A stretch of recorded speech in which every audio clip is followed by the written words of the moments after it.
Upon laying eyes on my sister-in-law for the first time, my initial impression was that she exuded an overwhelming charm, boasting remarkable features. "Greetings, Catherine here. Pleasure to meet you," she chimed in with an air of sophistication.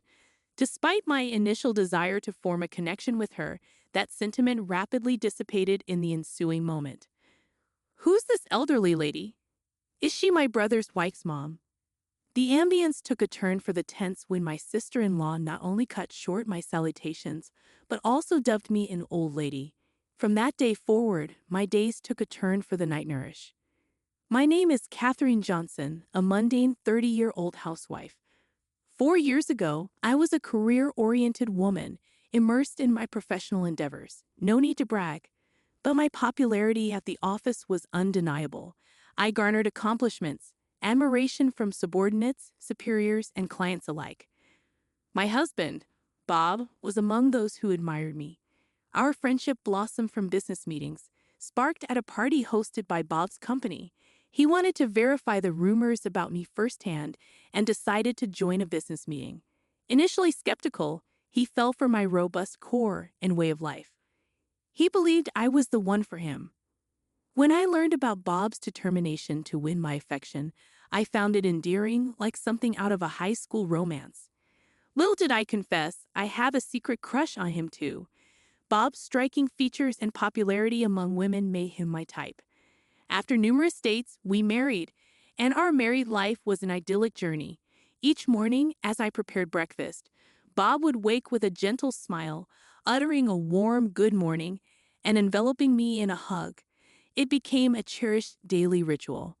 Despite his older age, his childlike behavior stirred my maternal instincts. Furthermore, Bob and I never quarreled. He remained unfazed even when I accidentally broke a cherished plate.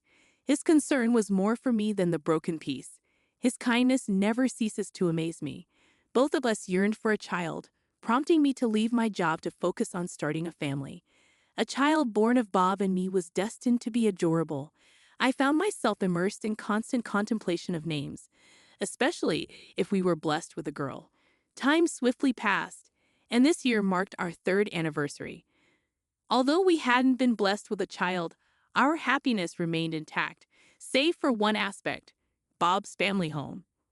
Bob's mother and younger sister occupied his family home, as his father had succumbed to cancer before our marriage. His mother, always cheerful, had been exceptionally kind to me. I attributed Bob's kindness to his mother. However, his sister was an entirely different story, and my dislike for her traced back to the time of our first meeting. Reflecting on that introduction, my initial impression of her was of a charming person with striking features akin to Bob. Fleetingly, I entertained the notion of getting along with her, but that sentiment dissipated instantly. "Nice to meet you. I'm Catherine," I greeted upon our first encounter. However, she promptly interrupted, disdainfully questioning, "Who's this old lady? Is she my brother's wife's mom?" The atmosphere turned icy when she labeled me an old lady, and my attempts at cordiality were met with cold indifference. My sister-in-law didn't bother reciprocating the greeting, prompting Bob to step in with a sarcastic introduction. Her response was one of feigned surprise, questioning my age with a condescending tone. "27? No way. Seriously, that's hilarious. I thought you were like 50. You really look old." Her comments were outrageously out of line, leaving me genuinely questioning her relation to Bob. She unabashedly scrutinized me from head to toe, making snide remarks about my appearance. "Your clothes are so out of style, you're overweight, your nails are unkempt," and more. In response, I silently observed, Bob's hands trembling with suppressed rage. Eventually, he snapped, a rare occurrence, admonishing her for her extremely rude behavior. Her retort was dismissive. You're so annoying." Totally killed the mood. Her blatant nastiness extended beyond me, as she would make similar snide comments to both Bob and their mother. Despite enduring her behavior for years, Bob and his mother apologized to me for her unwarranted actions. Later on, despite them not being at fault, they continued to apologize. I felt sympathy for them, Yet anger simmered towards my sister-in-law for her hurtful remarks to her own family. To minimize contact, I decided to cease visiting Bob's family home. Information about my sister-in-law trickled through their mother, but she hadn't caused any harm directly, so I continued living my life peacefully. However, a single incident shattered my content daily routine. Bob's mother approached us with a favor. She planned to move to a senior housing facility with assistance in 6 months due to a back injury. It was evident that my sister-in-law was to blame, as she wouldn't lift a finger to help their already frail mother, making her carry heavy bags. Despite the mother's deteriorating health, she wouldn't kick out her daughter, a testament to a mother's boundless love. Although I was willing to support the mother, the catch was living with the sister-in-law, a prospect I dreaded. Unfortunately, for the sake of the mother's health, I reluctantly accepted that the sister-in-law would come with the package. As anticipated, living together became a nightmare from morning till night. My sister-in-law spewed venom, especially towards me.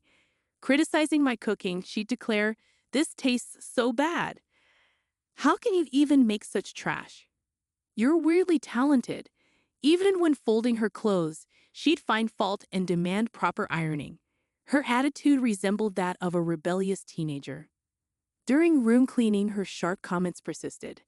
"Hey, there's still dust over there. You're pretty much the maid here, so do it right. You're so useless." Despite her inactivity, she never hesitated to point out flaws. I silently yearned for an escape from this hell. As I continued cleaning, she added insults about Bob's apparent inability to manage household chores, suggesting we should have a child. Infuriated, I couldn't let that comment slide, breaking my silence. The situation was too much to bear, but I refrained from saying anything more, almost paralyzed by the terrifying look on my sister-in-law's face. It felt as if she regarded me with utter disgust, and the pressure was so intense that I involuntarily looked down, overwhelmed with fear and a sense of impending doom. The emotions swirled inside me, and all I could manage was holding back the tears. My sister-in-law left the room with a smug laugh, leaving me shaken. On another day, she returned home in a great mood, boasting about her boyfriend's proposal. She proudly described him as tall, handsome, and high-earning. In a brazen move, she approached me, mocking my inability to have children. "Losers like you should fulfill their roles as women by having kids," she sneered. The familiarity of her mocking tone was shocking. She didn't spare Bob and my mother-in-law, provoking Bob's anger. Nauseated, I rushed to the bathroom, oblivious to her parting insult. In the living room, I could hear a heated argument between Bob and my sister-in-law, while my mother-in-law comforted me, emphasizing that children are a blessing, and the decision was up to Bob and me. With tears in her eyes, she tried to provide solace, expressing her hope that my sister-in-law would marry and leave as soon as possible. On another day, after a routine OB/GYN visit, I took a detour to a popular flower shop nearby. There I bumped into an old colleague, Steve, who still looked up to me despite my departure from our old job. We chatted about work matters and caught up after 3 years. Steve happily shared his plans to marry his girlfriend later that day.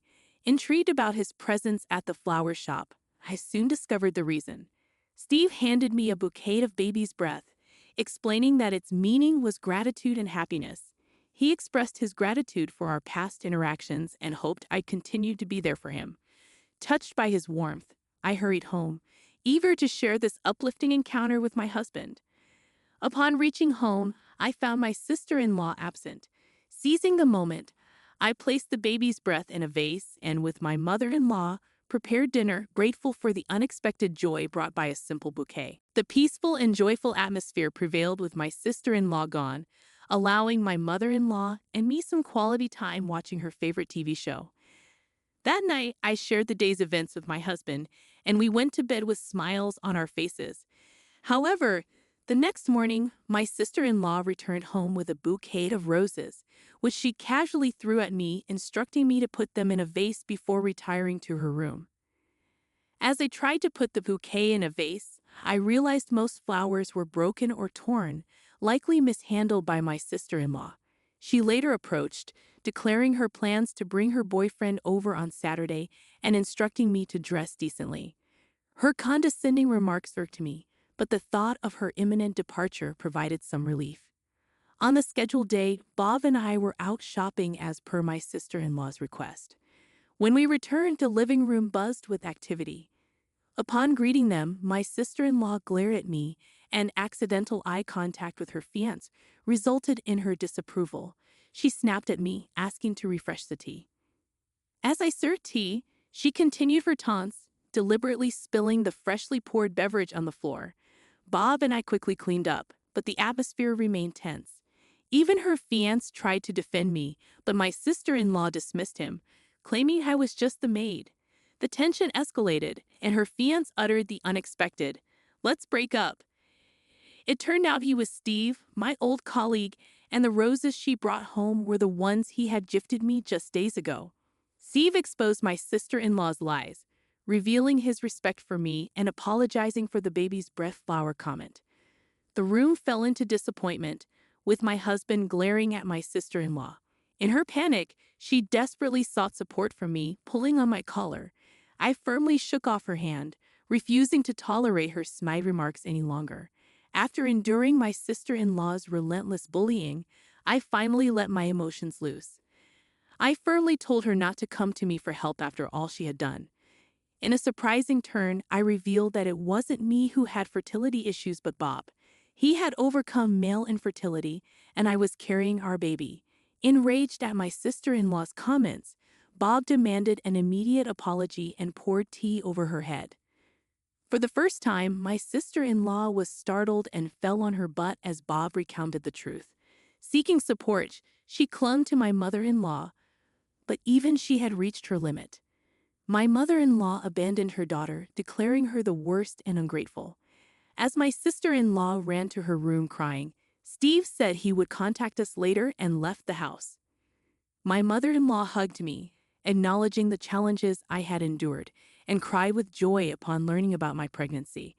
Bob apologized for not protecting me properly, and although it was a tumultuous few minutes, I felt refreshed after expressing my feelings to my sister-in-law. Later, my mother-in-law moved to a senior living community, and the family home was sold. Bob and I decided to move closer to her, wanting her to witness our child's growth. I haven't heard anything about my sister-in-law since. Bob forcefully threw her out of the house, and nobody knows her whereabouts. Steve sent a text mentioning a letter and flowers, explaining that he had cut ties with my sister-in-law after discovering her infidelity. In the letter, he expressed his gratitude and sincere apologies. Despite the challenging circumstances, I found unexpected relief and learned that actions, whether good or bad, come back to oneself based on how they treat others. I hope my child will grow up with compassion